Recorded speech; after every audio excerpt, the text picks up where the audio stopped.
What it is, what is up, what is good, gamers? This is Shonuff71, aka Digadulamite. That purple bling bling, yo.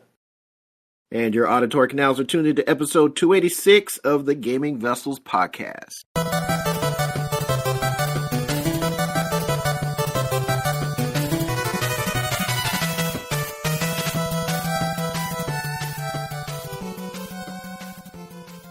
And as usual, I am not in the digital studio alone, although this time it is just the dynamic duo of me and Jabroni Chief. Yeah.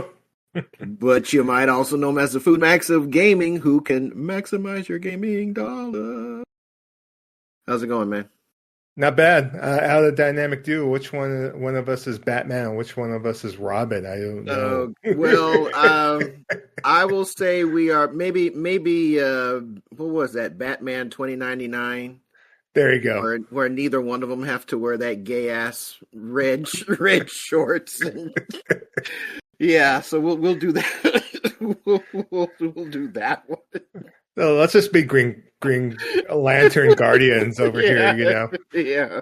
You could do Jon Stewart, and I could do whatever, either Guy Gardner or Hal Jordan, depending on how I'm feeling, you know. So yeah. Now, everything's good. Last couple of weeks, I've just been kind of pushing down, doing more gaming, of course. At least somebody's able to get some gaming in, because it hell hasn't been me. Well, I've been busy too, so it's just one thing after another. But I've been trying to dedicate my time. We'll talk about that more in the playlist. But did you get a chance to see Superman yet? I did not. I had planned to see it. I had planned to see it, but I mean, if you want to talk about Superman, by all means, go ahead. It was a couple weeks. Yeah, it was a couple weeks ago, but yeah, it was pretty damn good on there. So a lot of nods to DC, past and present on there, and so I'm really eager to see what James Gunn does in the DC universe. So I really enjoyed the movie. In fact, I enjoyed it enough. I'll probably go see it again at some point. So haven't seen Fantastic Four First Steps yet, but I have a ticket for tomorrow to go see that. So. I was curious about that one too. I've never been a Fantastic Four person, even when I was knee deep in comic books. But I am kind of curious about it because I kind of like the vibe, kind of like that '60s futuristic vibe that they're doing.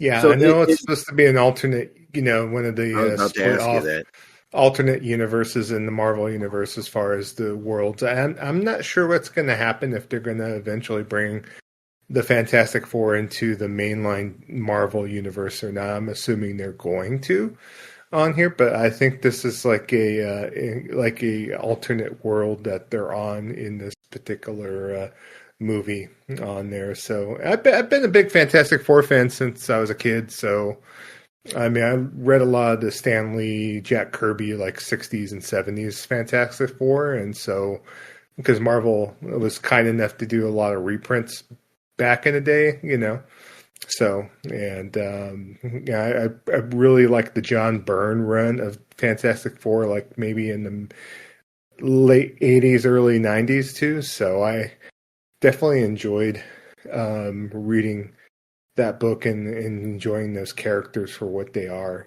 So I've always felt the movies, every Fantastic Four movie has always been flat or never really kind of captured the comic, in my opinion, Mm-hmm. So all the movies with Jessica Alba as Invisible Woman is not exactly. I never saw those. Yeah, you're better off not to, So I didn't get to see the one with the Silver Surfer either, so that's how disinterested I was, So, but we'll see if I heard Fantastic Four kind of is up to Superman caliber from some opinions I saw on Blue Sky and on X, and so I'm really eager to see if this is going to be another great superhero movie or not, Okay. I think if it's as good as Thunderbolts, I think I'd be satisfied with it. So Okay.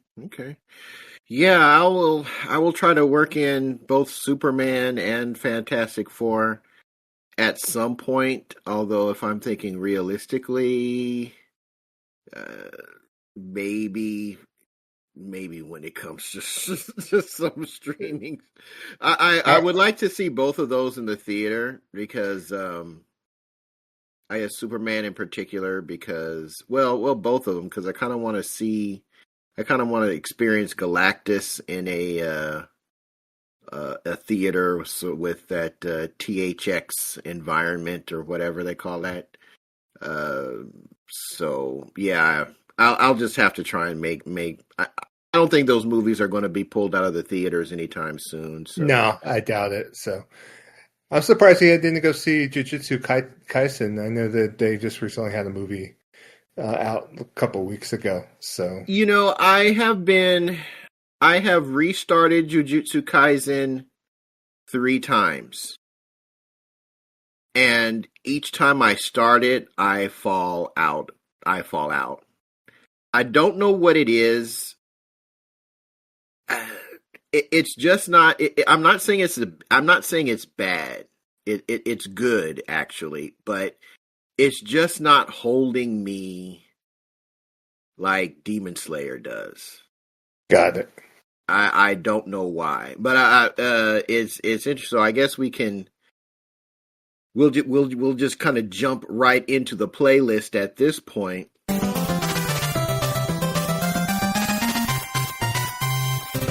I will tell you one anime has grabbed me by the short hairs and has not let go is Dandadan. I don't know if you've ever heard of that. No, I know definitely everything about Dandadan, yeah. Oh, okay. No, I think Grenil is a fan of Dandadan actually, so.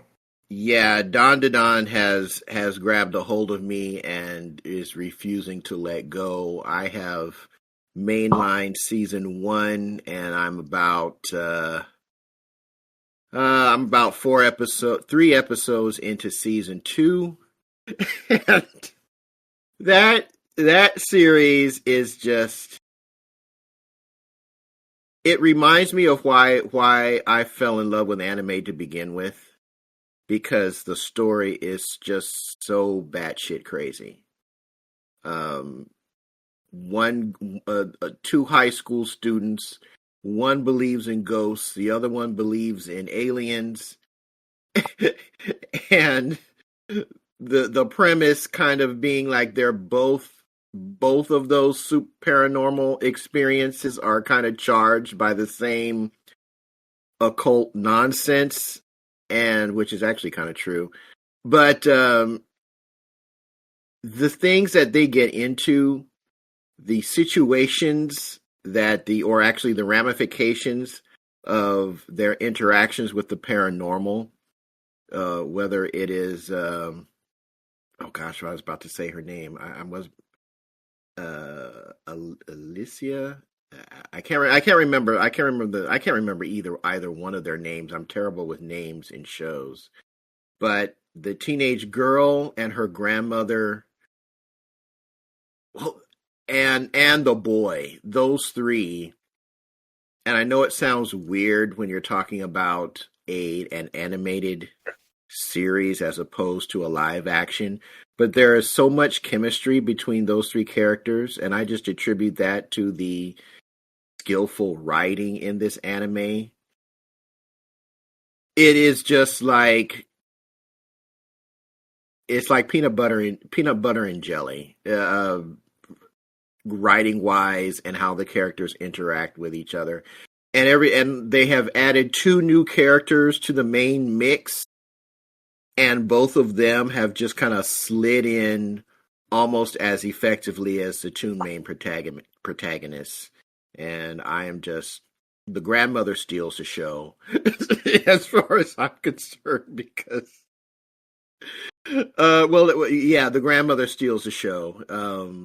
I think this is on Netflix, right? I'm watching it on Crunchyroll. I think it is on Netflix.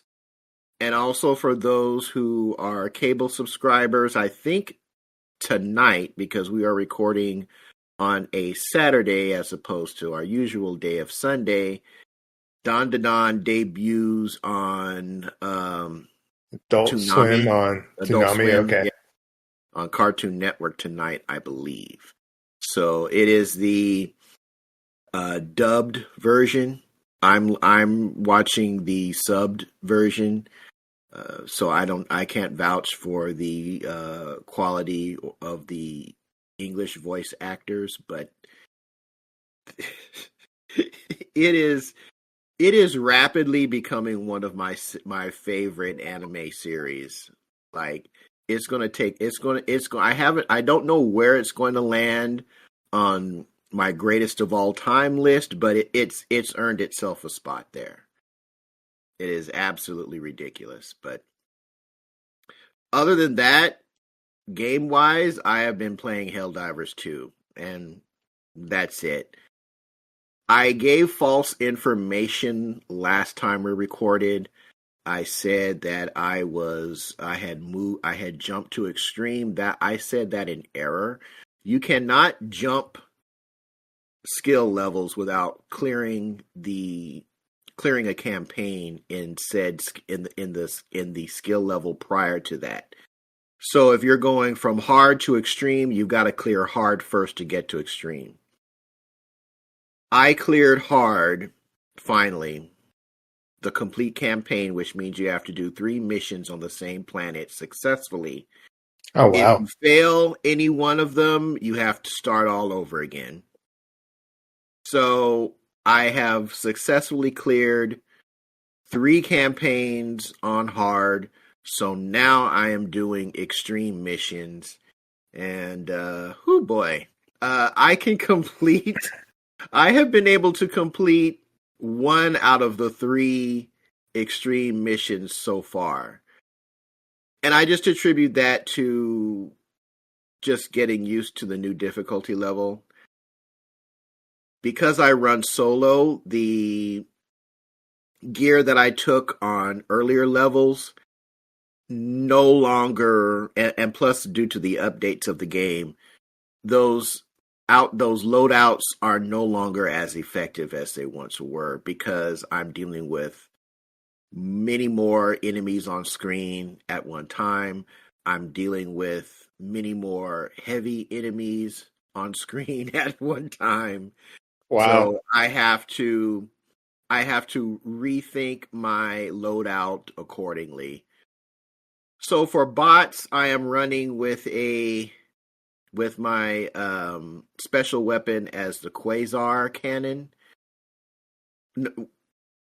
Primarily, well, with the insects, with the insects, I'm running Quasar cannon. With the bots, I'm running the recoilless rifle. And for the voteless zombies, I think I'm going to go with a fire loadout.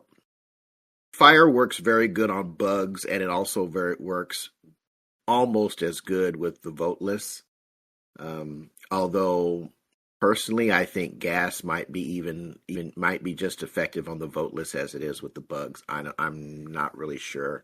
But I've been taking a lot of hints from YouTubers that mainline Helldivers 2, running solo missions on Helldive, on the Helldive level, the hardest level in the game. So I'm taking clues from their loadouts and getting ideas for the way I play. And one thing for sure is that the macros on PC come in clutch, because you can set macros for all of your your equipment drops. Can't do that on controller. So I have to manually put in those directions on the digital pad, and that can be a little bit harder when you're under stress. So. And how about maybe moving to your mini PC and playing on Steam, or is no, because I don't have a setup for mouse and keyboard, and the people that play Helldivers 2 on PC use mouse and keyboard. None of the streamers that I watch use a controller. And I'm debating about going back to the game, but I wound up I deleted my actual save file on my PlayStation. So I want to make sure if I go back in, I think I was only like level 15, level 18 on normal. So it's like if I do go back just to doink around with it, I'll probably just go back with a new save and go from there. So, well, if you do, I'll run through it with you at whatever level you want to, at whatever level you have access to. Yeah. So I don't mind doing that. Actually, Damon, I think he's actually at a higher level than me. I don't know if he has opened Super Hell Dive yet, but I think he has access to harder. I'm at Extreme. There's another level above Extreme, and then there's Super Hell Dive. No, then there's Hell Dive, and then there's Super Hell Dive. So there's 3 levels beyond that. So I know he's at a higher level than me, but I can't remember which level of missions he has access to right now. Well, one thing that Damon's doing right now this last week, and every time I see him on my PSN list, it's like it kind of raised my eyebrow just a shade. So the man is playing Destiny 1 again for whatever reason, and it's like it made me think, okay, those servers are still up. He's playing Destiny 1. It's like I think I have more hours in Destiny 1 than any game I've ever played in my life. So it's like, yeah, I don't think he did. I know he played Destiny 2 with us, but I don't know if he played. I can't remember if he was into Destiny 1. He's playing Destiny 1 right now, and it's just got me really thinking about seeing how that looks on my PlayStation 5 Professional and and making a run, with speeder bikes and whatever else knows. I mean, I know there's some people still playing that game where, it's kind of removed from all the mucky muck of current modern day Bungie. It's basically the game we played 8 to 10 years ago still, so all the same quirks, so I'm just like, be curious to talk to him about it just to see what he's doing, and if he's enjoying it. So yeah, but that's what I have been up to. So what's been on your game rotation this past week or so? Last 2 weeks, it's basically been like about 98% Dragon Quest XI-S. So I'm still kind of wanting to dedicate my time to actually beat this game. This is the 3rd time I've played the game or started the game. So it's like, first I started with the original Dragon Quest XI on PlayStation 4. On here, and then I started playing the Dragon Quest XI-S on the Switch, and then I decided now these low-res graphics ain't doing it for me. So so I do have the Dragon Quest XI-S version because they released the Switch version on PlayStation at some point, and that's the version I'm playing right now. So I got like about 30 hours in, and I'm getting up to the point in the story where I'm basically gathering all my characters, all the characters that are on the main box art. So at least I know they're going to be characters I'm going to gain later on there. So, but if you haven't never played a Dragon Quest game, it's traditional menu-based, turn-based combat, and there is a little bit of an action element to it, but nothing like a Tales game or anything of that sort. So this is basically very traditional menu-based combat. So you're either selecting attack, you're selecting magic, you're selecting spells, so on and so forth. So, and I kind of enjoy that format because it's just evolved from the original JRPG from back in the mid '80s on NES. So, and I've been enjoying the story so far too. So. I've seen it on sale as cheap as $20. So if you do like turn-based combat and like JRPGs, I would definitely give it the heartiest recommendation. Another couple games I've been playing a little bit. Me and Desmond have been looking for a game to play in multiplayer, and so I suggested pick up this game called Ninth Dawn Remake, which is basically like the title states, a remake of Ninth Dawn, which is basically almost like a overhead Diablo-like action RPG. It's open world, and you basically are exploring dungeons. You could play it single player. You could play it online with co-op. And there's some weapon crafting in the game. Raise some pets. There is a deck builder, a mini game within it. So, and then it's very simplistic. Like the action is on the right analog stick, so it's like you're moving. Playing like almost like a twin stick shooter, and the game actually has a first person mode, but the first person mode literally looks like something like Wolfenstein 3D or original Doom on there. So it's that pixelized as far as the graphic fidelity is. So but like a $10 game. It's kind of similar to other games in the genre. It's not like maybe like a Vampire Survivor or anything like that. So. And what I played of it so far, it seems like it's going to be cool. You know, it's going to be like maybe a lighter Diablo, kind of similar to Minecraft Dungeons in a way a little bit.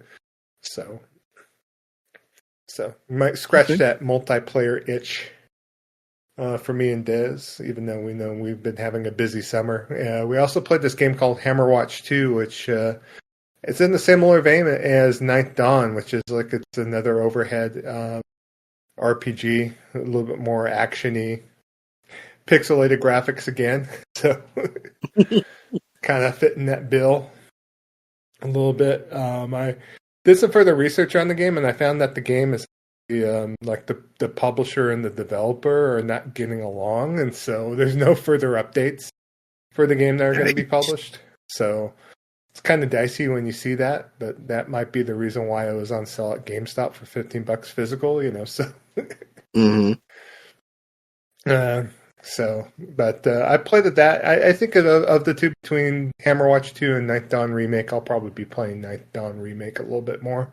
So I'll see if I get back and play Hammerwatch 2 in any capacity. I actually found out that Hammerwatch 2 is actually meant to be a single-player game, but you could play it multiplayer if you want to as well. So it's more meant... I think the developers of that game went ahead and created a Heroes of Hammerwatch 2, and they own the rights to that one, so they're developing that one, and that is more of a roguelike 4-player game. So...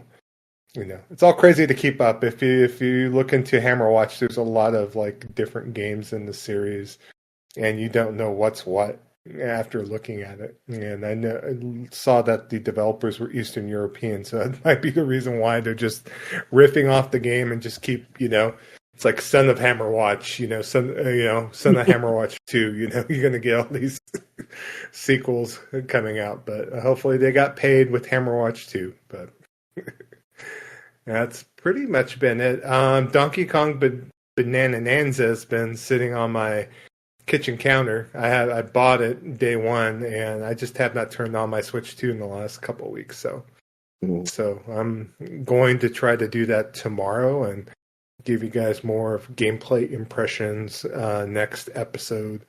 Because we're not going to be recording next week because Kev, you're going to Evo. Dez is going to Gen Con to go play some board games and some card games and so on and so forth. I'll be celebrating my birthday next weekend, so it'll be a good old time. But, we'll have more to talk about next episode about all the events that you guys are going to. Why don't we mention, too, since we last recorded, that both me and you went to California Extreme, so... And I wasn't expecting that you went to California Extreme. It's like a surprise when you were posting pictures on Discord. Yeah, I think I told you in a text that I think I told you before it was like that I was going by train. That was the original plan. I know when you told me about train, I thought about it, and it's like, there's not really an easy way to get there by train. Bus. Well, I don't take Greyhound. You wind up taking the bus.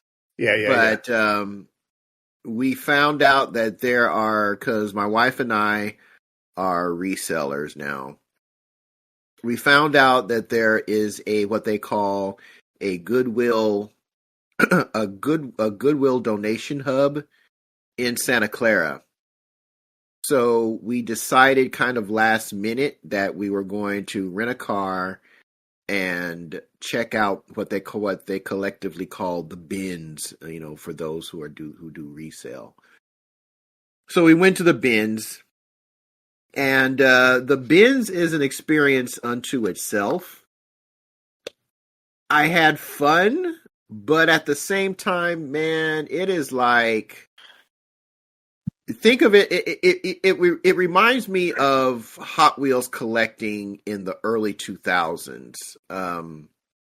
So like, I mean, I'm still a Hot Wheels collector, off and on, but back in the day, I used to go to, like, back when Kmart was still a thing. Kmart used to have collector days, and you would go there, and it was supposed to be like an organized event.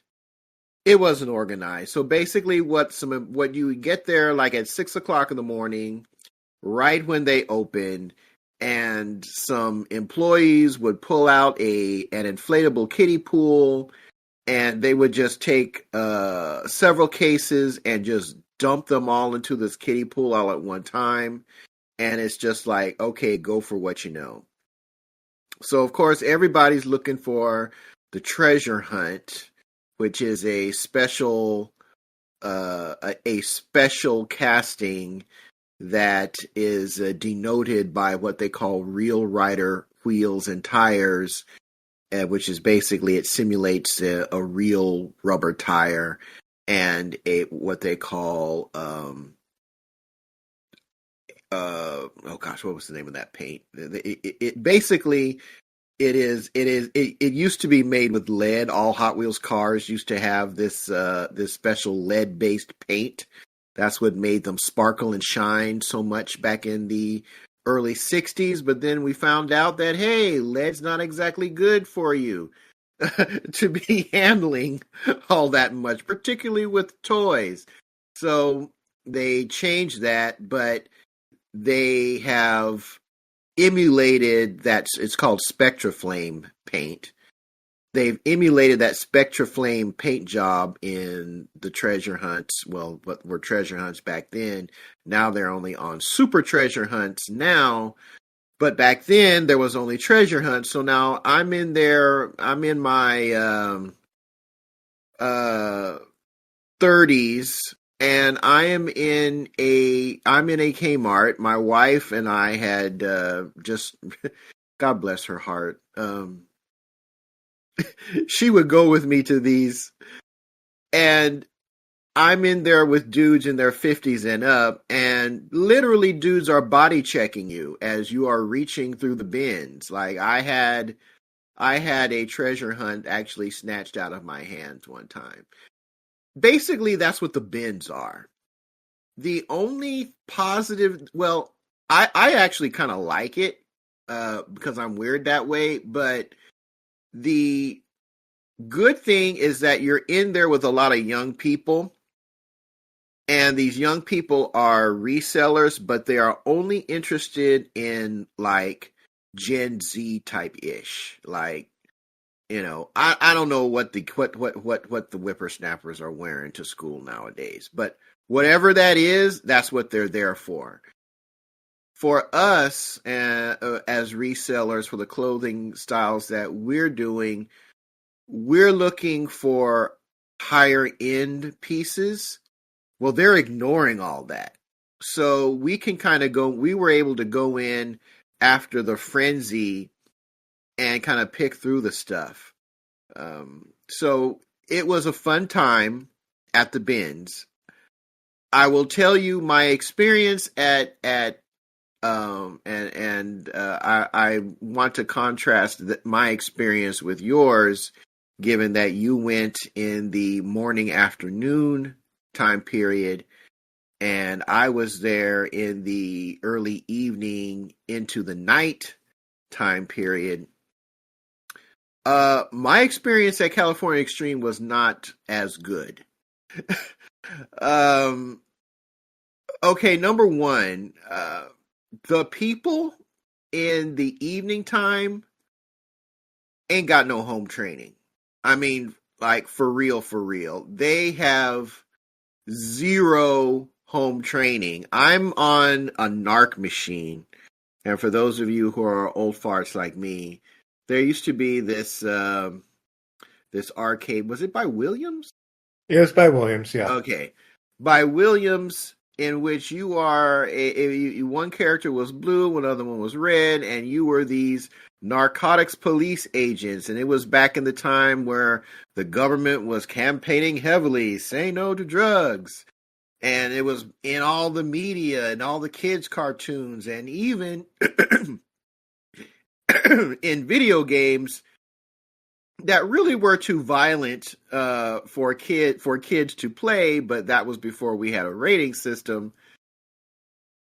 You're these quote unquote narc agents, and you're basically walking through neighborhoods and down streets and crossing bridges, using rocket launchers and machine guns to blow away drug dealers in a very Mortal Kombat-esque way.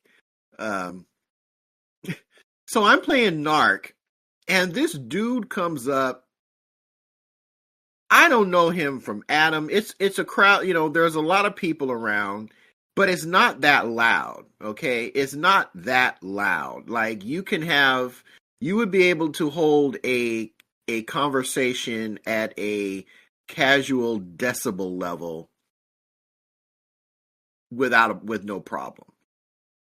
So this dude comes up to me, he's practically in my ear, and he's like, "Yo, dude, that's Narc, man." And he starts yelling at the top of his voice in my ear, in my left ear as I'm trying to play, and I turned, and when I turned to look at him, my dude got killed. I mean, it's free play, so it doesn't really matter. I mean, if I had, but the fact that he is yelling in my ear when where I was, we were not crowded.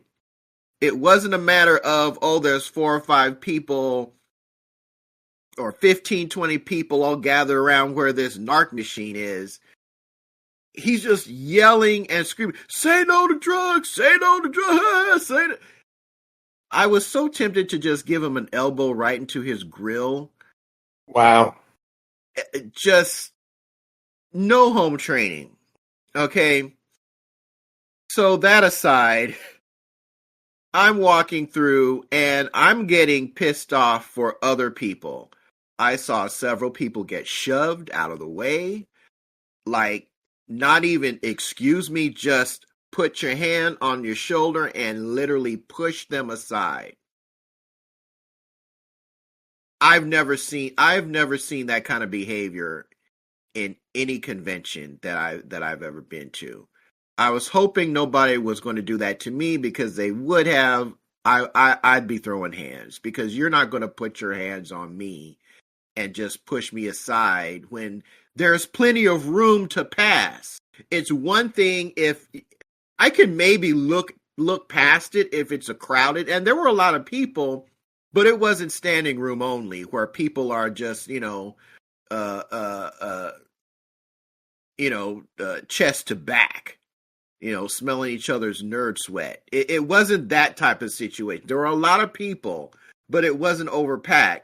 And I just saw multiple people just get pushed out of the way, people cutting in line to play.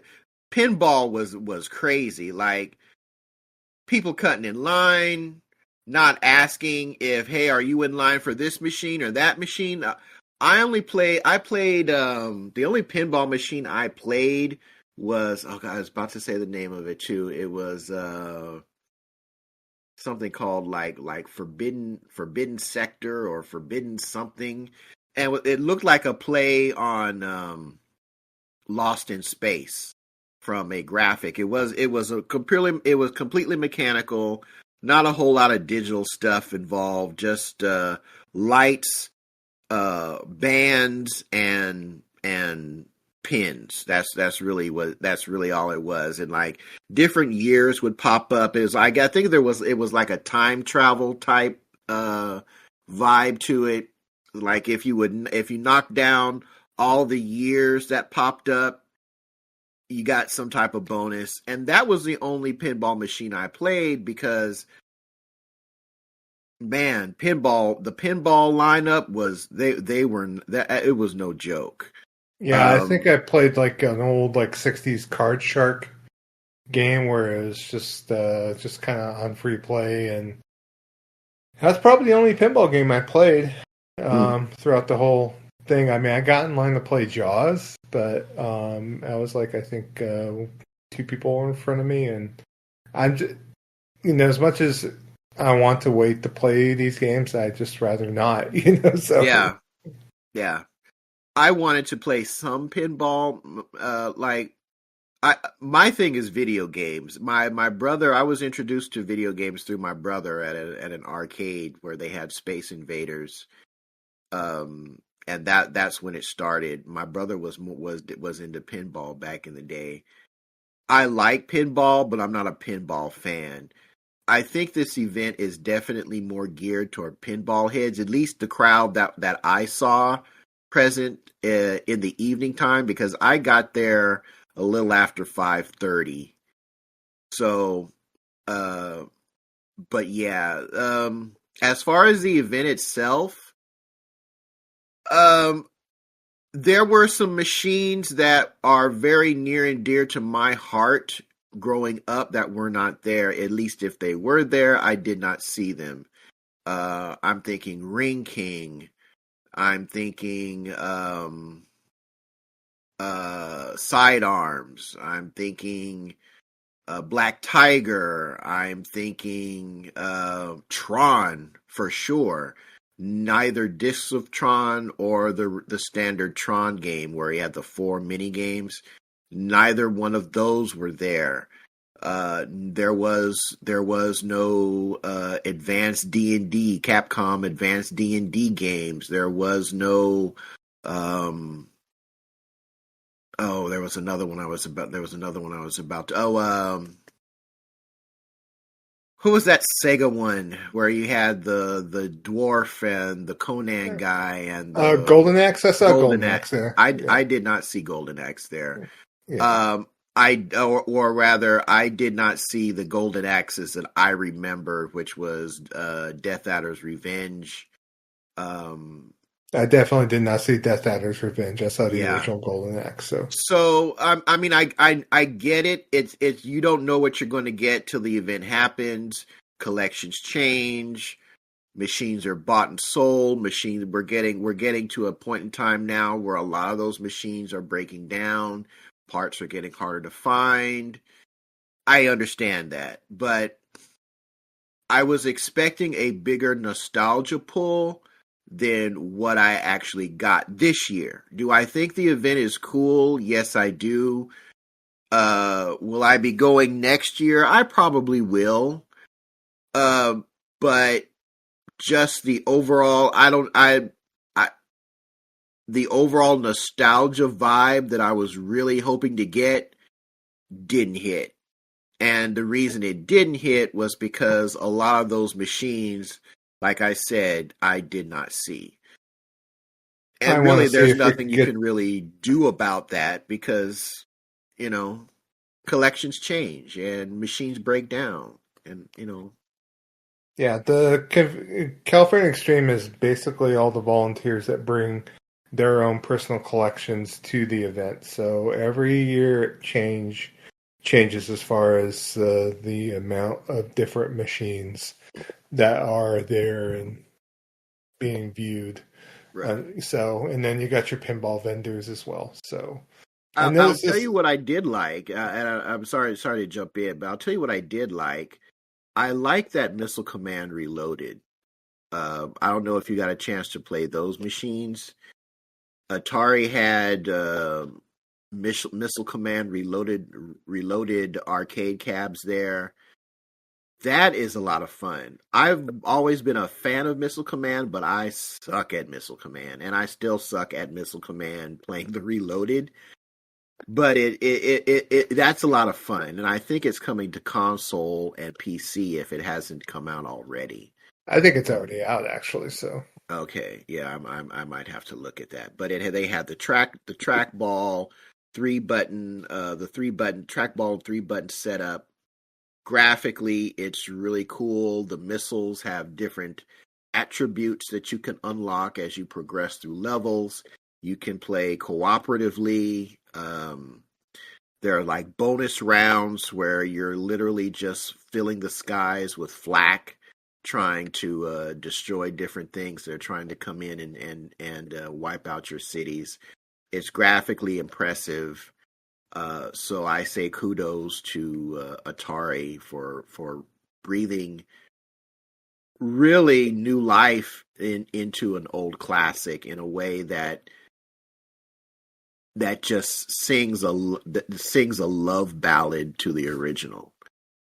That's really the best way to describe it. So I will give them a shout give them a shout out for that.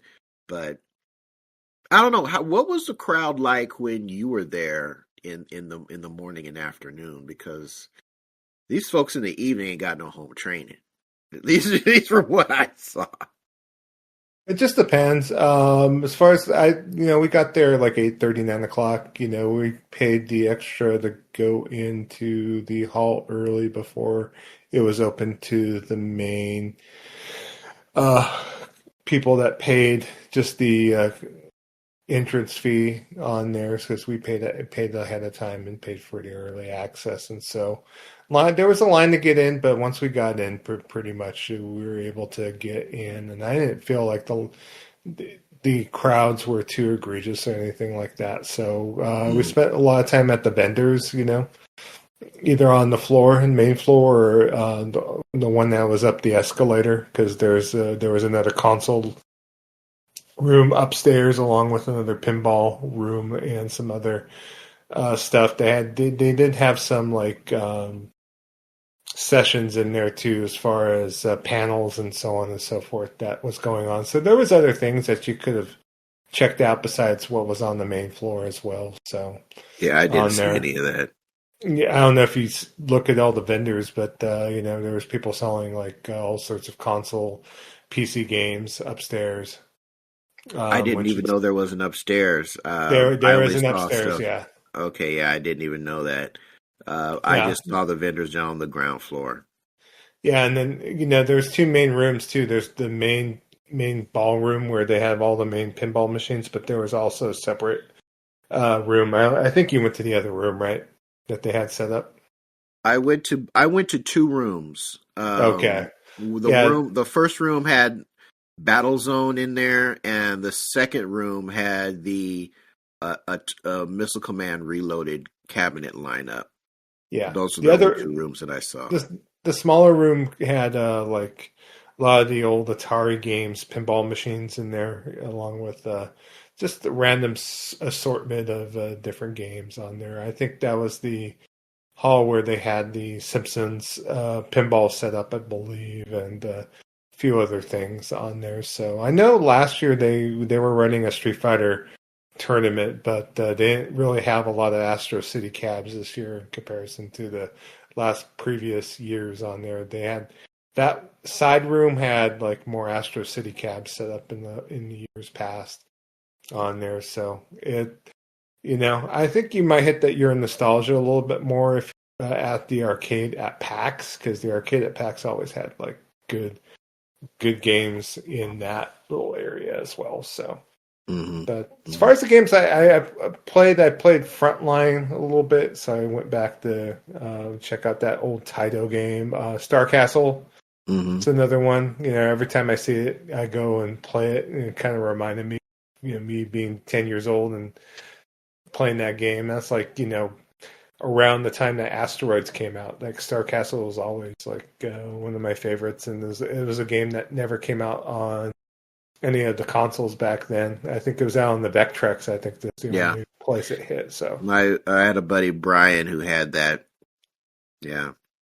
Yeah. I know when we went upstairs into the console room, they had a couple set up upstairs too. So I got a chance to see that. So, and me and Dom, my friend Dom, played Xeno Crisis on the Sega Genesis, and I played that game because there's some more modern game that's on the new and also on PlayStation and Xbox, but it felt really cool to play it in an arcade setup, or not arcade setup, but with the Sega Genesis version of that game. So wound up, I bought one game. I bought Kingdom Hearts 3 because I saw a steelbook out on the floor for like $15.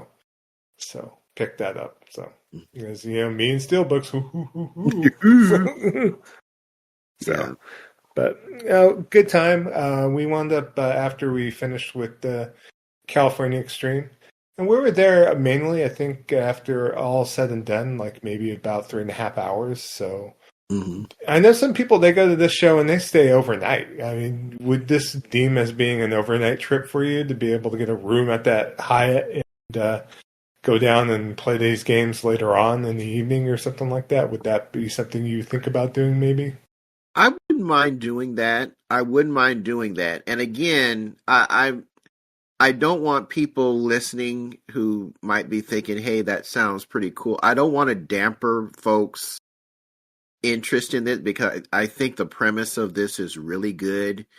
It's just that I had a bad experience personally, and I saw other people being treated very poorly within the crowd.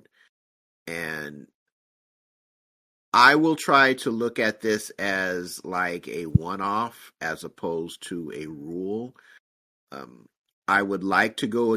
I definitely want to try and make it the following year because, again, I have a feeling that the year prior had more machines because I watched a video.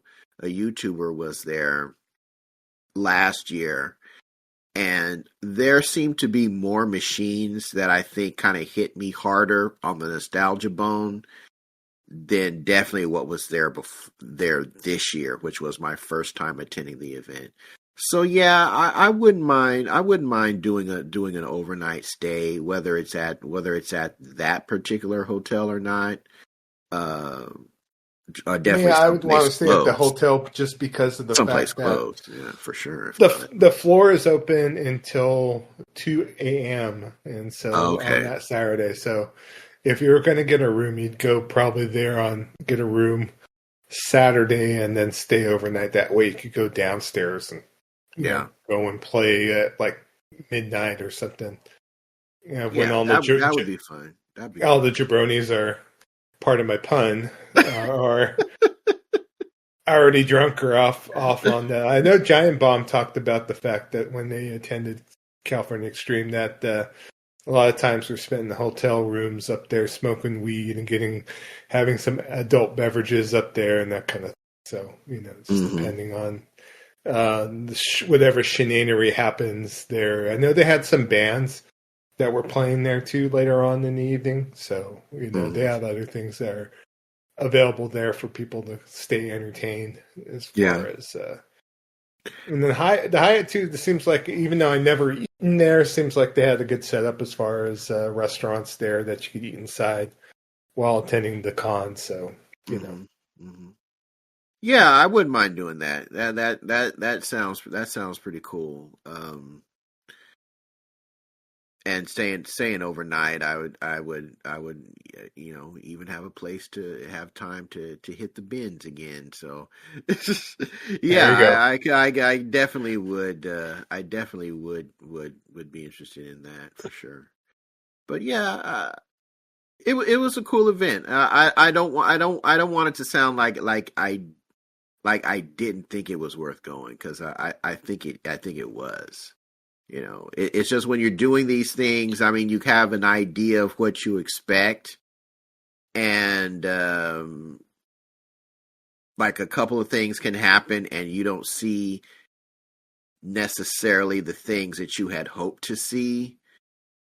Can put a damper on things like that, particularly when they're retro oriented, because retro just hit so individually, per person. What the games that hit hard for me may not hit hard for you. So I mean, I get it. It's just a mixed bag overall. But yeah, it was cool. It was dope. So So, did you have anything else in your playlist? No, that's been pretty much been it. I totally, grateful we talked about California Extreme because I totally glossed over it. So. Yeah. We did go to Micro Center, so I don't know if you know about Micro Center. Yeah.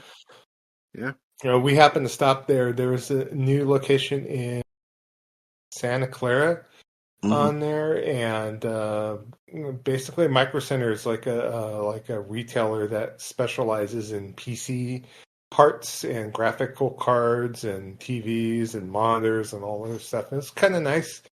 Let's check it out. You imagine if you went to a Best Buy that was just solely focused on computing and PC accessories and gaming accessories and so on and so forth. It's just a good time. I know Micro Center is also, if you want to build yourself a nice PC, that they have like a combo there that you could go get a motherboard and a graphics card and a few other, like some RAM and whatnot, and you have good bundle prices and so on and so forth. So, I don't know if it's worthy of a drive unless you're really on a hunt for a specific graphics card or something like that. But I quite enjoyed the little side trip to Micro Center on there. So, wound up buying a cheapy, like $15 mouse to use at work, so... But they had a good selection of graphics cards there and PC parts and so on and so forth. It's just cool to go to a retailer that has like, a Raspberry Pi and other things like that. Yeah, that is pretty cool. That is pretty cool. Yeah. So do they have like the 50 90s and whatnot at retail prices, or are they marked sky high as well? No, I didn't really look at the higher base cards, but yeah, they try to keep it close to retail as humanly possible. So, I of course, I was looking to see what Intel Arc cards they had there, and they had a Intel Arc cards on there. So, because that's, the PC I just built earlier this year has Intel Arc in there. So I'm really kind of curious as far as what's available for that. And I know Intel is supposed to be working on a new GPU coming out that's rumored at least at the end of the year. So, I want to maybe see what else is out there besides NVIDIA and AMD. So, yeah. Okay. I would love to do that. And then, I've been debating about switching from Windows altogether, getting off of Windows 10 and 11. So, PC I'm like recording the show on right now, I have a Dell PC, or it was an HP Omen actually, and so it's like it cannot be upgraded to Windows 11. I'm tired of seeing all the Microsoft ransom like messages. Hey, go get a new laptop. Continue with this wonderful Windows. It's like no, and I'm not going to Apple or iOS, so I'm going to look into the world of Linux. I've done Linux before. I'm going to do Linux again on there, at least on this PC. And then on my new PC, I'm going to take a look to see if Linux runs well enough for me on this old rig. I'll take a look to see about using Linux on my new PC as well. So, okay. Well, that's going to bring us to our next topic on the docket, and I will be passing the mic to Jabroni Chief once again for this episode's main event.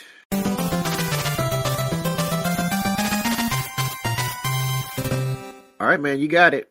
All right, good deal.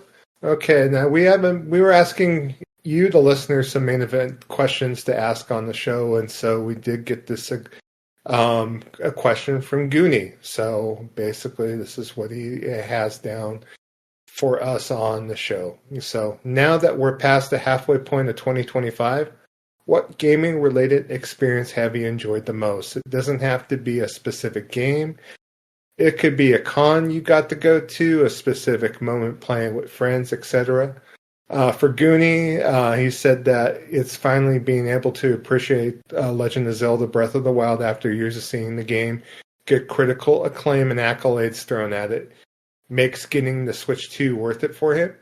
Another one was hanging out with Joe and John, all trying to grab a Switch 2 at launch. We were all on the Gaming Vessels Discord and basically going and opening up 10 million browser tabs trying to buy a Switch 2, at least on the online drop dead date. So Goonie said he's never been to a midnight release. I can't really compare it to one.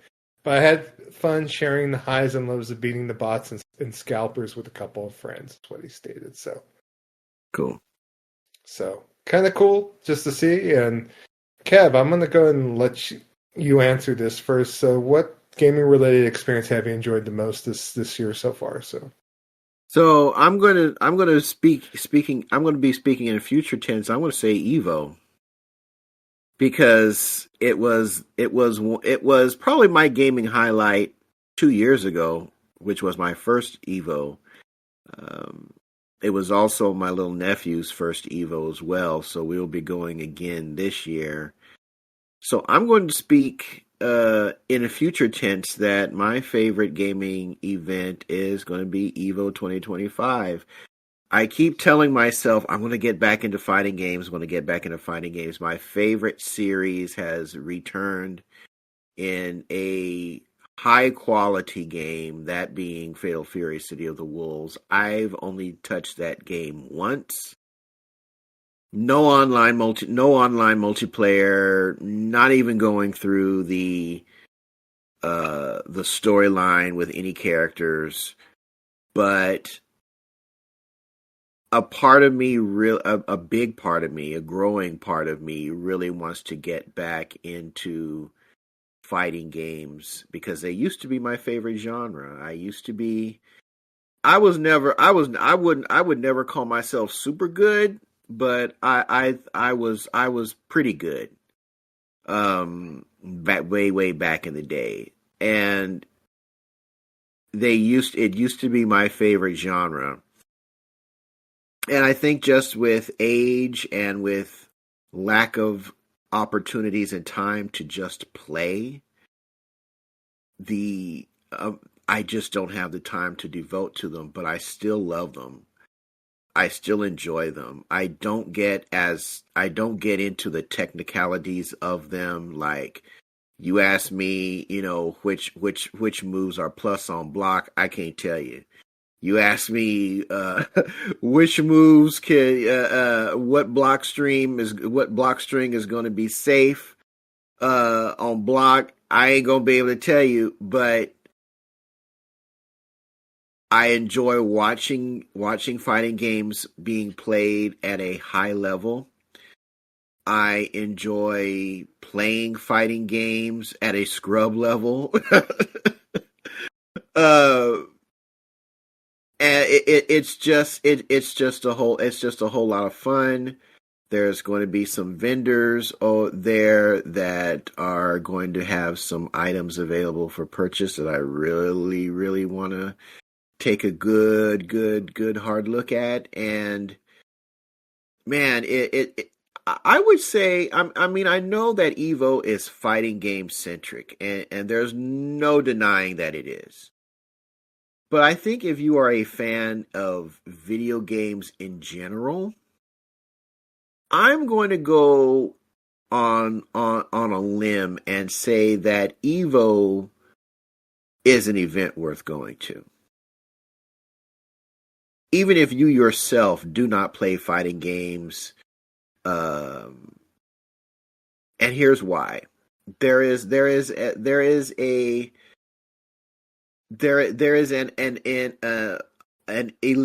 electrical current of hype that runs through Evo that I have never experienced in any con, any convention, any gathering for a hobby ever.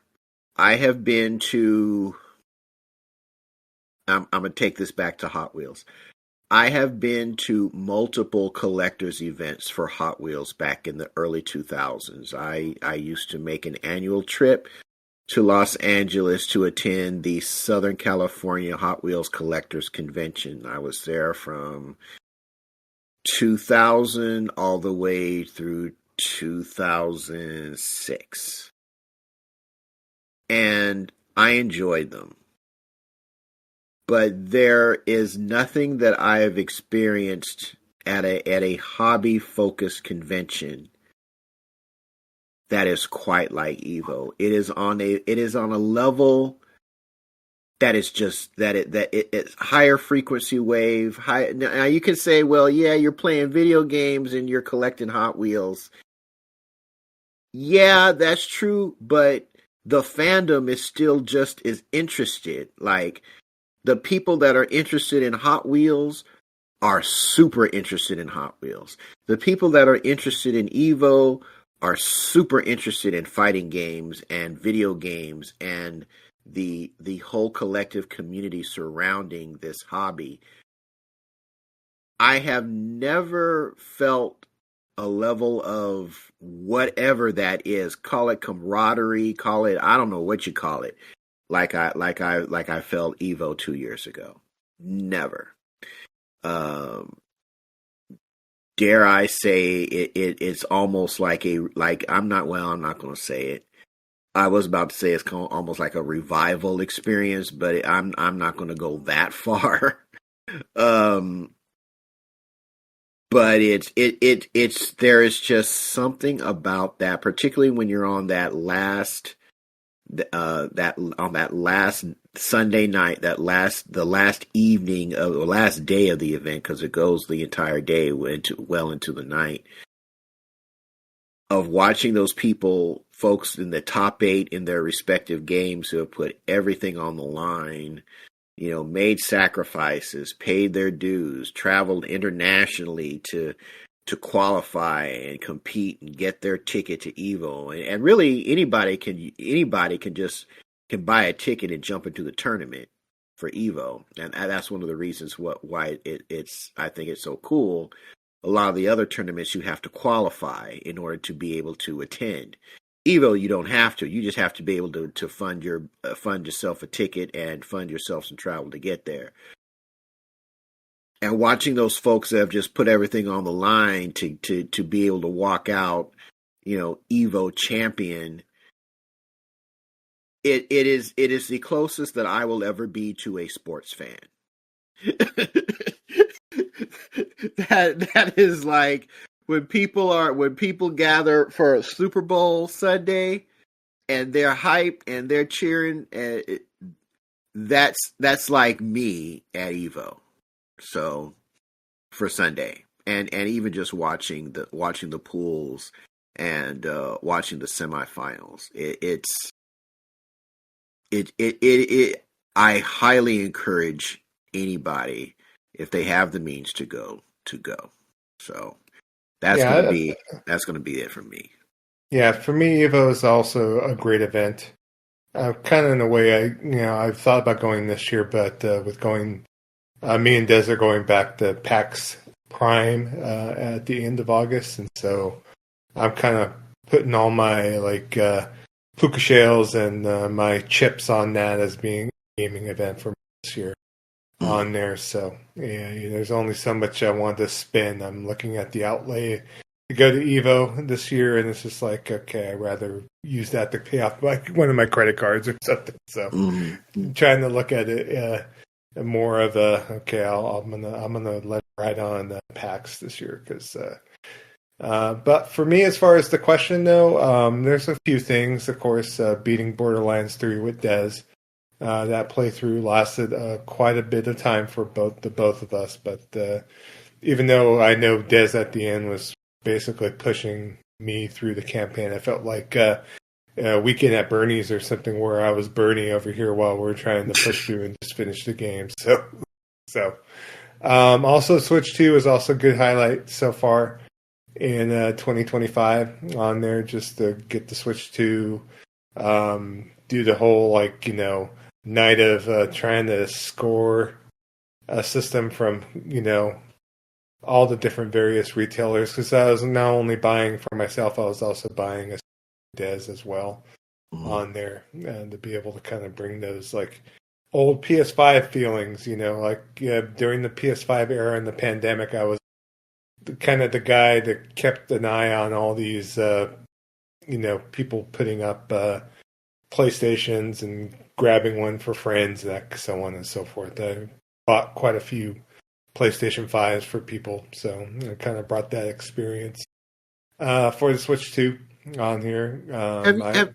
Real quick, have you seen Switch 2s in the wild just sitting? Yeah, they're in the wild now. I mean, I know Best Buy and other places have made it up for sale, so yeah, I've seen them in the wild here and there. So, and it's not a point to where, especially Nintendo's getting enough supply out there. So if anyone wanted to go out and really buy one, it's not going to be that hard. So I thought it was going to be harder, really, but it's not to the pandemic levels. As far as, remember, if people were trying to buy a Switch during the pandemic, it was just super hard. Yeah, it was super hard. So those are good experiences, and California Extreme probably is another good experience as well. So another highlight on there. So I'm just looking forward to the second half of the year. This halfway point of 2025 gaming related. It's like I'm making more of a focus, like I've talked about in previous episodes of this show, that I'm looking more towards playing my games and enjoying what I have versus obtaining games and buying more and accumulating. So I'm kind of changing my viewpoint on gaming. I'm trying to think too, as far as how I'm going to proceed for the future. As far as there's a certain sub segment called patient gamers, where people just wait until a game is at their quote unquote price point to be able to buy. I might have more games to buy during Black Friday this year, just because I haven't been out there and buying the latest and greatest this year as much. So I've not bought Death Stranding 2. I don't know if I'm going to be buying Ghost of Yotei at launch. It's not for the lack of wanting to play these games. Just I want to buy them and obtain them when I'm ready to play them. So it's like I've been trying to kind of course correct myself a little bit, and I think it is working as of late. So, So, all right. As far as the listeners, if you Goonies questions kind of speaks to you, as far as what was your gaming related experiences for the half of 2025, the first half of 2025, definitely let us know. You could, obviously, if you're not already a part of it, join our Discord. There's information on our Blue Sky page as far as how to join our Discord on there, and come and join us and let us know. Absolutely. So we are going to move to what is our next topic on the docket. And we've got Jabroni gaming news coming at you.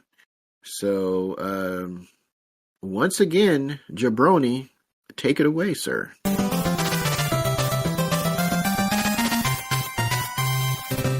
All right, thank you, Kev. Yes, sir. All right, so first thing we want to talk about, there was a nice little story on InsiderGaming.com. And this is also covered, I think I saw, also covered by another influencer, Ginky. I follow on X and Blue Sky. Basically, Sony is hiring for a new position that will help expand PlayStation's reach beyond PlayStation hardware. According to the job posting, Sony is working to bring PlayStation games to platforms such as Steam, Epic Game Store, Nintendo, mobile, and yes, even Xbox. The new role is a Senior Director of Multi-Platform and Account Management and will report directly to Sony's Vice President. Sony says the Senior Director will, quote-unquote, play a critical leadership role in shaping and executing the global commercial strategy for PlayStation Studios software titles across all digital platforms beyond PlayStation hardware, including Steam, Epic Game Store, Xbox, Nintendo, and mobile. So long story short, though, this job is up. They are hiring for someone to go into Sony PlayStation Studios and basically become a director of multi-platform support and account management support. So I don't know if this is going to basically be to where we're going to see like Last of Us and God of War on the Switch, on the Xbox, but day and date, I'm not sure now, really. It just depends on how they want to roll and how much money they want to make. So, in the way the walled were known as consoles have kind of gone the wayside. But I'm curious to see what you have to say about this, Kev. I know we've already, in years past on the show, talked about the value of having console exclusive titles to make your console at least, worthy of that entry point price. I know nowadays it seems like consoles do not try to, lure in new users with exclusive games, because mainly the people that are on PlayStation or have been on PlayStation since PlayStation 3, PlayStation 4, and now going to move on to PlayStation 5, PlayStation 6, because of the fact that they have a ginormous, closed library that, obviously they won't get access to if they go outside of PlayStation. So what's your take on all this business? Well, again, and I learned this through listening to podcasts that were breaking down the financial reports. 2/3 of the people that are on PS5 now did not own a PS4. So the question you have to ask is, where did they come from? Some of them obviously came from Xbox, making a transition from one console ecosystem to another. I think a lot of them probably came from PC. And I know, here's the thing. It's like fanboys, there's fanboys in every group. PC fanboys are some of the most interesting because they will tell you without question that the PC platform is the best place to play video games, period. And I think on paper, they're probably correct. Here's the problem. Not everybody wants to deal with Windows updates interrupting their gameplay. Not everybody wants to deal with games working on Monday, Tuesday, and then not working on Wednesday for some unknown error when no changes were made, you didn't add any mods, you just get an error and you don't know why. Not everybody wants to deal with BIOS updates and Windows updates and component clashes. Now, granted, that stuff is not as prevalent as it was back in the day. No doubt about it. But people like me, I don't want to deal with that shit. I don't want to deal with drivers. I don't want to deal with any of it. So the data is telling PlayStation 2/3 of our people that are on PS5 did not own a PS4. How do we build on that? Well, it's just like Herman Hulst laid out in the financials. There's going to be some games that are going to come out cross-platform, day and date. Specifically, they're live service games. I've been thinking off rip, don't be surprised if Marvel Tokon Souls comes out on everything day and date. That's a big license. That's Marvel. They're going to want to put that out on as many platforms as possible. They're going to want that game to be available to as many people as possible. Why? Because it's live service. Herman Hulst has said that there are some games that once they have earned their money on the PlayStation, they're going to migrate to PC. Could that include Xbox? Maybe, but you also have to think about it. What has Microsoft done with Xbox?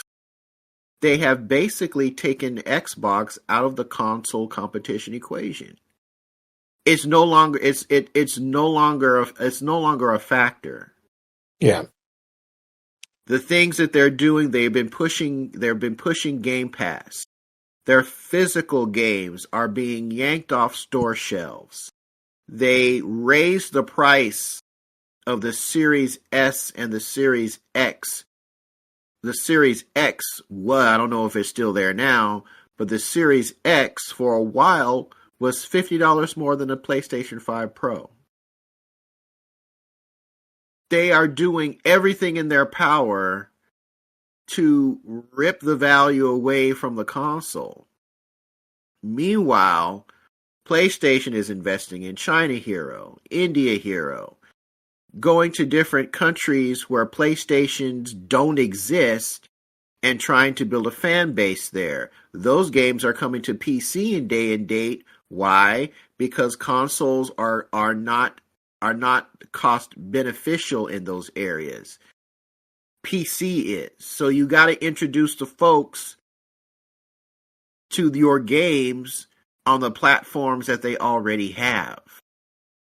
Then you can say, if PlayStation owns the IP, they can say, well, you want to play, Phantom Blade Zero Part 2, that came out on PC. Maybe the Part 2 is going to be a limited exclusive on the console. There's a bunch of different variations that they can play.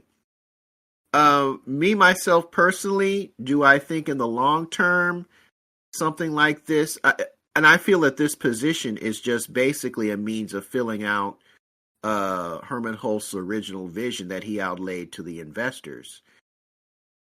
I don't think we're going to see day and date on Xbox for, that for Naughty Dog's next game. I don't think we're going to be seeing that, but we will be seeing live service games being ported over to other consoles when they feel that would be a good fit. Will we see Uncharted games get over to Xbox? I don't personally think that's going to happen, but it might. You never say never. In the long run, for me personally as a consumer, I've got a crap ton of PS4 games. I have a growing PS5 library, physical and digital. I see no reason for me to walk away from that when I have tried PC gaming and I just don't like it. Is it better, quote unquote? Yeah, I can definitely get much higher fidelity, much higher frame rates, much higher anti-aliasing and longer draw distances. But I don't want to spend the equivalent of a used Honda Civic to do it. And people are, well, you don't have to spend that. Yeah, you do. You've got to spend big time bucks to get a PC that can outperform a PS5 Pro. You've got to spend big bucks to do it, and I'm not willing to do it. I'm at an age now where how much more 4K can it get?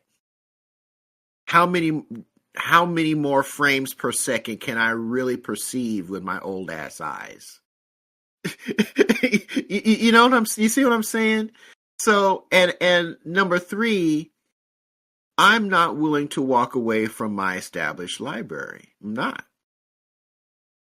Sure, I could keep my old consoles and just, well, screw it. If PlayStation's going to play this game, then I'm just not going to buy I'm not going to buy a PlayStation 6.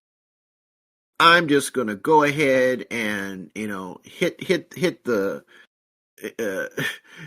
blood donation banks heavy and spend $6,000 on a GTX 6090 powered, flux capacitor cooled, do it all PC. And for me, PC gaming, that is PC gaming. Why am I going to go ahead and be equivalent to what the consoles are doing, or do a half step above that when I have to deal with all this other crap that comes with PC gaming? So, powered by hamsters, of course. Yeah, powered by hamsters. Yeah. I'm not willing to do that. Now, when consoles leave physical media behind, then I'm ready to talk. But until the day where I can't walk into a Best Buy or a GameStop or wherever, Blue Shell, and pick up a physical disc for a game that I want, until that day happens, is PlayStation perfect? Absolutely not. They do a lot of things that I don't particularly care for. But is it the best place for me to game? Yes, it is. If they announce tomorrow that they're bringing their whole catalog day and date to PC, Xbox, and Switch, I still don't have a reason to leave. Now, if they pull a move like that, question, how are you going to build initiative, desire, interest into your next console release when you have opted to do what Xbox is doing right now? You can't. For people that are already in your ecosystem, already happy with your hardware or reasonably satisfied with your hardware offerings, it's a no-brainer. But trying to entice other people, maybe who don't have an extensive library from prior generations, have a casual interest in gaming, or, hey, my buddies at work are talking about PlayStation, let me see what this is about, and you hit them with, hey, play our games everywhere, you're not going to get those people anymore. They're going to be more enticed to go other places. So, for me personally, this job opening sounds like somebody who is going to carry out Herman Holtz's vision, and I guess Hiroki. Who's the other guy? Hiroki Totoki, the other guy. Yeah. Totoki and Herman Holtz's vision. I still see value, quote unquote, in the console if their current business model does not change as it was outlined in their most recent report to their investors. If they do change, you're going to hear it at the investors' meetings first. Then folks can adjust accordingly. But for me personally, I just don't have a need to switch. I don't. Where am I going to go? Yeah, I know some gamers out there, especially, they bought PlayStation 5 specifically to play exclusives, and they've been belly aching about a lack of Sony first-party exclusives this generation specifically. So that's only a certain subsection of gamers on there. Some subsection of gamers are basically they are Switch users and PC users, and hell or high water, that's the two platforms they prefer. They're going to go PC everything, Nintendo Switch to play Nintendo games on. So but now I definitely will respect Nintendo for their stance right now, being that the only place to play our first party games is going to be a Nintendo console. I respect that tenacity. I respect that they understand their value. I definitely respect it. But you can ask yourself, with Nintendo kind of taking themselves out of the performance race and gamers demanding more and more complicated, more demanding gaming experiences, at some point the magic formula that Nintendo has for their first party is going to run thin at some point. I'm not saying it's going to happen this generation. I'm not even saying it's going to happen the following generation after that. But at some point, it's going to wear thin. And they are going to have to make changes in their first party offerings. It can't just be Mario Kart, Zelda, and, Metroid or Smash Brothers. They're going to have to go beyond that at some point. Could Nintendo start making their games available on other platforms? They will be the last ones to do it, and they will do it kicking and screaming. Yeah, what I see PlayStation really doing with all this is that they're just going to bring their gas games available to Xbox and Switch if it makes sense. Yeah, stuff like Lego Horizon. Launched on the Switch. Which nobody bought. Yeah. So we'll see as far as if they could get some cross promotion going. Yeah. I wouldn't scream bloody murder if Last of Us eventually shows up on an Xbox. After 10 million remasters on the PlayStation platform, I could definitely see. Yeah. If they bring it out on Xbox, for the 30 million, 40 million players, console owners over there, even as for owners over there, I bet you anything like half of them, their Xbox is just gathering dust or what. That just depends on there. So, but there's gamers out there that Xbox is their main platform. That's where their friends are at. That's the main platform they play on. And definitely if they want more, I've seen threads too where Xbox gamers are looking for more Japanese Asian developed games to be brought to their platform. So I could definitely see people like that would definitely welcome the fact of having more games on their platform. So yeah, but if they do, they gotta buy. Like, I think they can't wait for Game Pass. They can't Game Pass it. You gotta start spending money. I think, what was it? Final Fantasy 16 only hit some like 15 or 20,000 copies sold. Oh wow! On Xbox.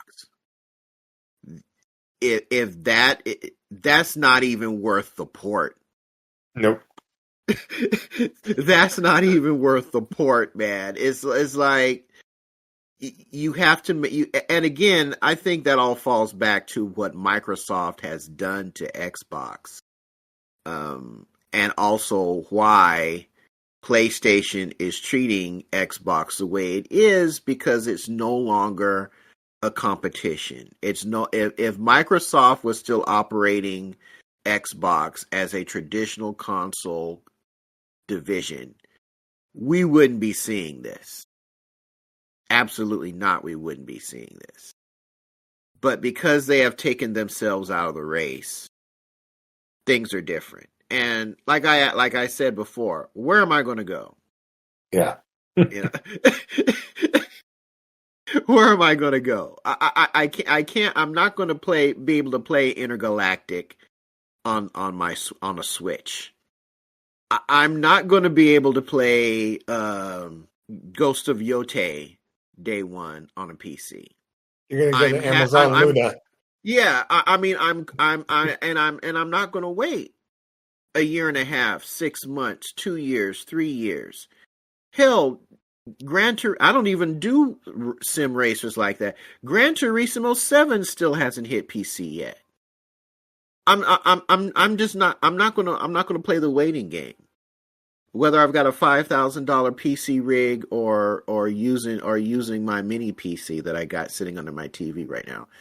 I'm not doing the waiting game. I'm going to play the games that I want to play when I want to play them. The fidelity is great. Is it as good as a 5090 with 32 gigs of RAM? No, it's not. But it's good enough for me. And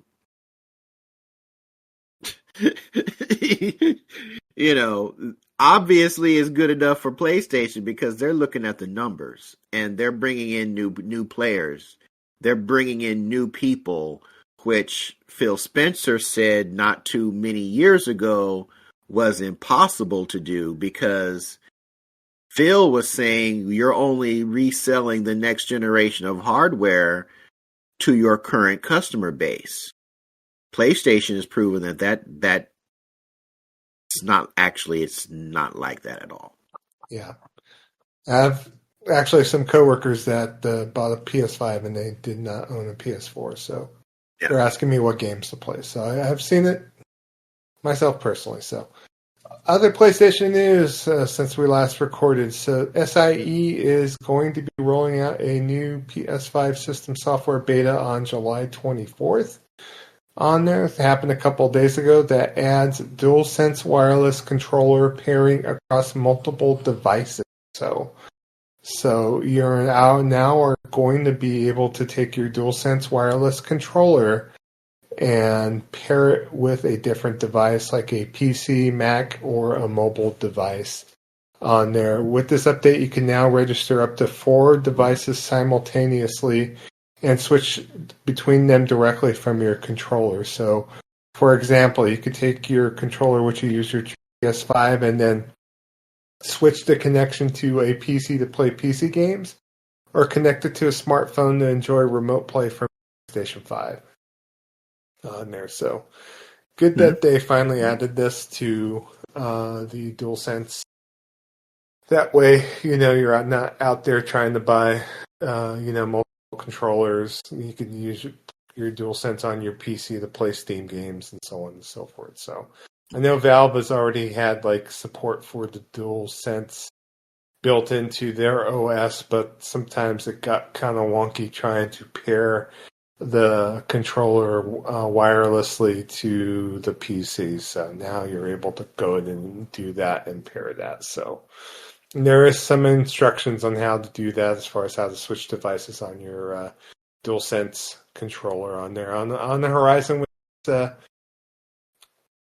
beta update as far as the OS update is that they're going to be introducing Power Saver for games. And this is based on the Sony's Road to Zero environmental plan on their achieving net zero greenhouse gas emissions by 2040. On there. Don't let the Trump administration get involved, otherwise they're going to roll that back. But with this update, you're going to notice a new option. Yeah, God forbid. So, if you want to be the gamer with the chimney stack out your PS5 Pro, guess what? More power to you, sir. But you will have an option to save power in games now. So there's going to be a new option in the settings menu on the PlayStation called Power Saver. While this feature won't be available during the beta phase, when it officially launches, supported PlayStation 5 games will scale back performance, quote unquote, and allow your PlayStation 5 to reduce its power consumption when the feature is enabled optionally by gamers on here. So basically, it's a point that games will run with less power and it will scale back your performance on the game itself. So I'm not sure if I'd want this myself personally. I think I'd rather, I want full power. Give me the power. I don't know about I ain't cutting the performance on my games. If I was playing Vampire Survivors or something simple, like Asteroids or some sort of other game of that sort, then maybe. But am I that environmental friendly? I'm not. I'm not. I this is coming from somebody who absolutely despises Dodge for killing the Hellcat and their V8 power plants, and hopes that they make a comeback, because not even necessarily because I want one. It's the fact that for me, muscle cars are not going to bring about the end of the world. This environmental stuff, I have my own opinions about it, but that are not real. Your PS5 is not going to kill you. Okay, your Xbox Series S or X is not going to kill you because of it. At some point, this just sounds stupid. And yeah, I'm going to be that guy. This whole environmental stuff just sounds stupid when you've got corporations literally spewing vaporous acid into the atmosphere. You're going to ask for my brownie points because Sony decided to put a some type of zero emissions. Come on, y'all. Stop the cap. Oh, we'll leave it at that. Maybe we'll have to ask Desmond what he's going to intend to do. He's going to save the environment or something. If it's affecting my frames, F the environment. But the PS5, you could get like VRR and do some upscaling and make up for the lack of performance. That way you could save the world with your power saver setting. So yeah, it's almost like I'm going to be the guy with the stack on my PlayStation 5. All right, and other news, Marvel Token Fighting Souls is going to make its debut at EVO 2025. So, Cav, you'll be able next week to play Marvel Token Fighting Souls. It's going to be available on the Arc System Works booth at EVO. So, there's 4-character team out of a roster of 6 playable Marvel Legends, including Captain America, Iron Man, Storm, Star-Lord, Miss Marvel, and Doctor Doom on here. So all players who step into the ring will also walk away with an amazing collectible pin based on our Fighting Souls. So Kev, are you going to be waiting in line to play this next weekend? I can guarantee you that both me and EJ will be waiting in line to play this game. I am not the biggest Versus fan. I never have been. But there is something about this game that kind of hits a little differently. It's like a little bit of Marvel vs. Capcom and a little bit of Guilty Gear with the breakaway environmental edge environments. I'm much more interested in this Versus game than I would be for Marvel vs. Capcom 4. And maybe because of the Dragon Ball Fighters type of influence there in there. Probably so because ArcSys Works has the best 2D graphics engine out there, in my opinion. I don't always like their games the best, but their graphical presentation, their fidelity is on a level that no other fighting game company studio can match.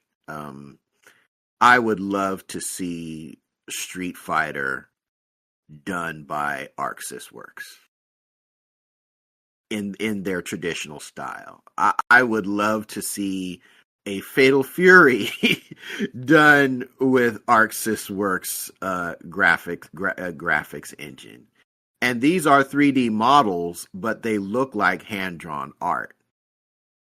And that's what makes it so freaking fantastic for an old head like me who longs for the days of, 1990s SNK fighting graphics and, Super Street Fighter 2,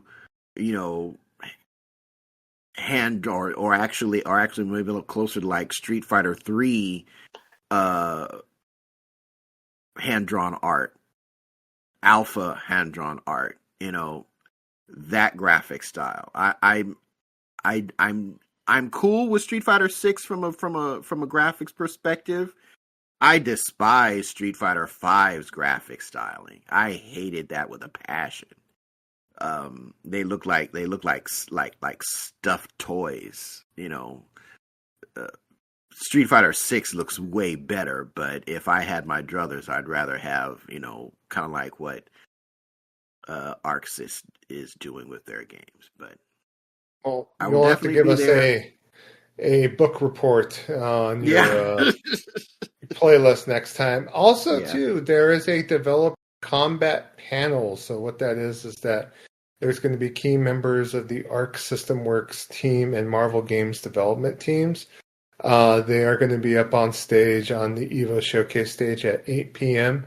August the 1st, and I'll be on Friday on there where they're going to be talking about their gameplay game. I'm not sure if you're going to get to see that in person or not, Kev, but hopefully you are. If I can, I will. I'm definitely curious about that. I kind of have a feeling that might be limited to the press. I might be live streamed, actually. It's going to be it's on the EVO Showcase stage. Oh, it's on the EVO Show. Okay. Yeah, so it's available right there for everyone to be able to watch and partake. So okay. Yeah, so if you happen to be down there in time, I know you're driving to there on the.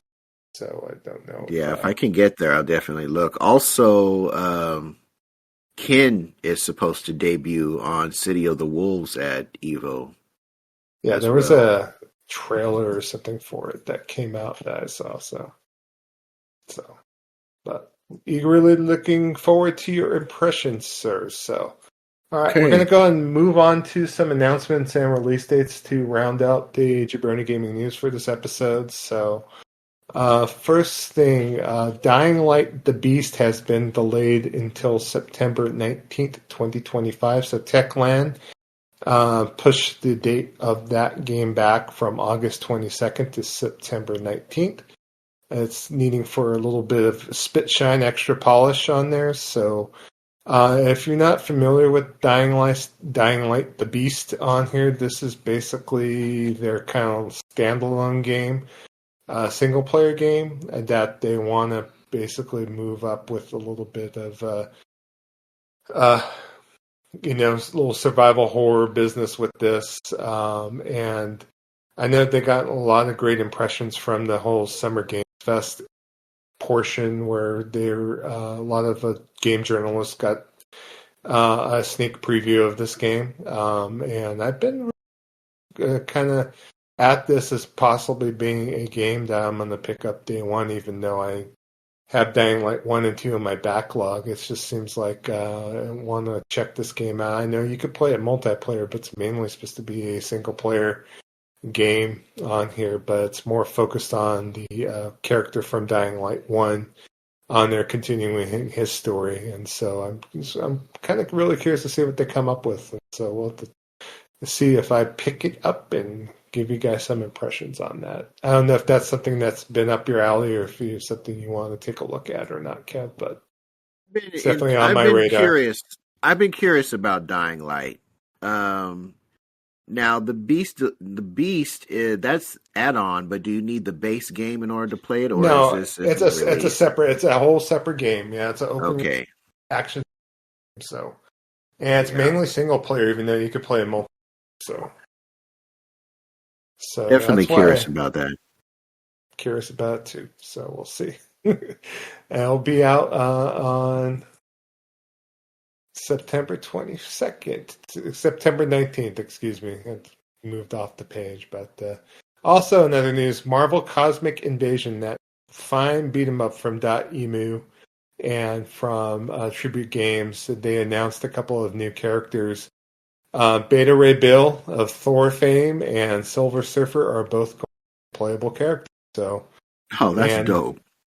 Beta Ray Bill is kind of badass. So and they also announced all the voice performers as well for the game. So and they're kind of looking forward. But did you say dope to Beta Ray Bill or to Silver Surfer or both? Well, both of them actually. Yeah.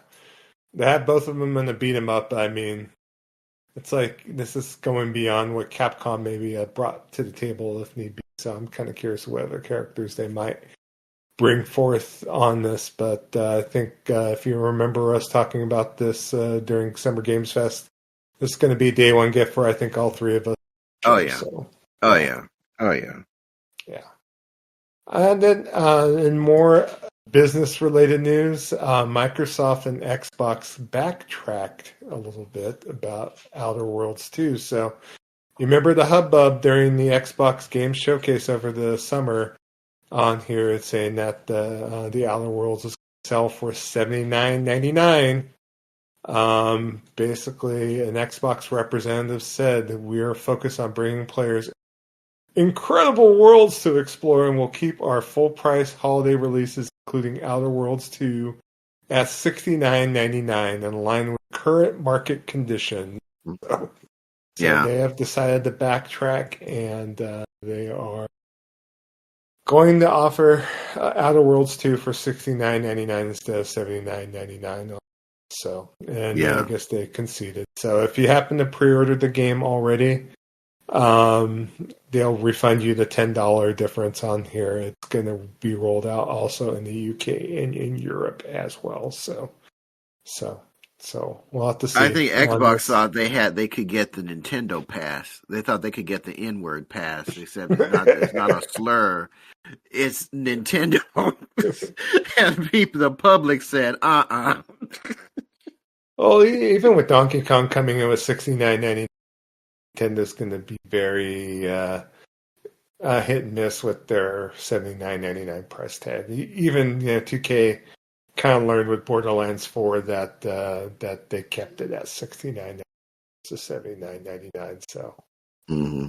So yeah. And speaking of Borderlands 4, they announced that they're going to be bringing that game over to Switch 2. So they'll be launching that game on the Switch 2 on October 3rd on here. So it's coming out for PS5, Xbox Series PC via Steam and Epic Game Store on September 12th. And if you do want to play it on Switch, you'll have to wait till October 3rd.